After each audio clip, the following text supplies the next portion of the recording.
White jealousy, part two.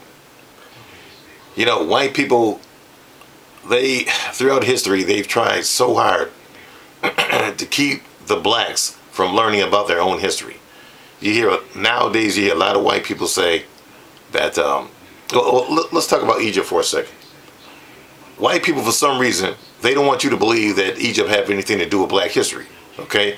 Egypt is located in the northern part of Africa, okay? Egyptians are black, whether you want to believe it or not. Egyptians are black. King Tut was black. Pharaohs, black. Cleopatra, black. Well, as you know, Jesus is black.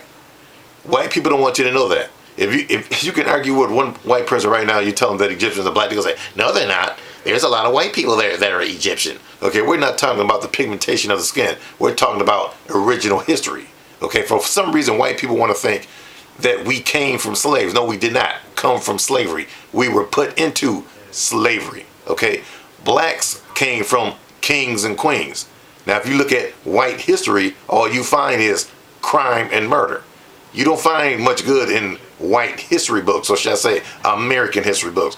All you find is the KKK, the Mafia, John Dillinger, Jesse James, Al Capone, Jack the Ripper, Bonnie and Clyde, Machine Gun Kelly, nothing but murderers throughout the American history book. Even the forefathers, they are criminals.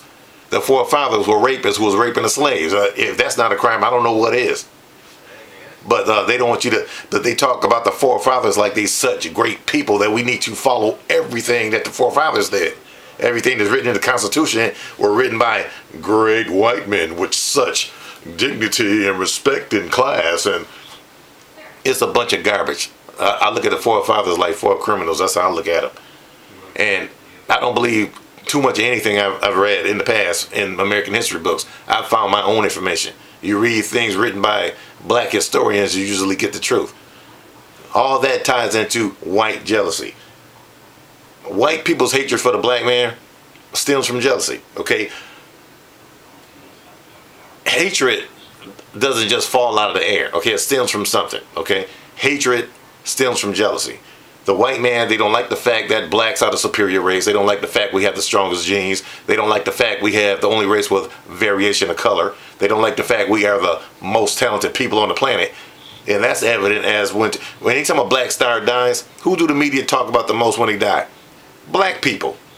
Anytime a black star dies, the media talk about them for days, weeks, sometimes months. Michael Jackson and Whitney, they dominated the news for almost half a year. But when a white person died, they'd be lucky to get 5 minutes of news coverage. And that's the truth. Now, white people might think they're all that while they're living, but when they die, they're not talked about as much. What's her face? Patrick Swayze and Farrah Fawcett. They died the same week Michael Jackson died. How much news coverage did they get? What, maybe a minute or so? If anybody white died the same time a black star died, you better believe you're going to be overshadowed. So if you're white, you better hope that you die on an off day when a black star doesn't die, because if that happens, the only people going to talk about you is your family. And they might even talk about the black star more than you. Hey, I'm just being real. When Dick Clark died, he got some news coverage, but nothing like Michael Jackson or Whitney. So the bottom line is, white people need to get over their jealousy of blacks.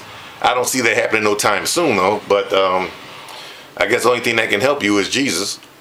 But the thing is, the blacks, we dominate sports, we dominate the music industry, we dominate entertainment, and of course with the presidency. We dominate the presidency.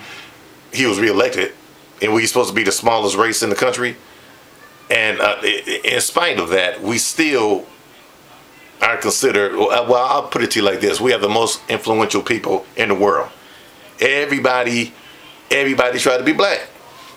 Whites, Asians, everybody. They listen to our music. They know it's the best. We have the best singers. You think about every aspect of life, we the best in everything.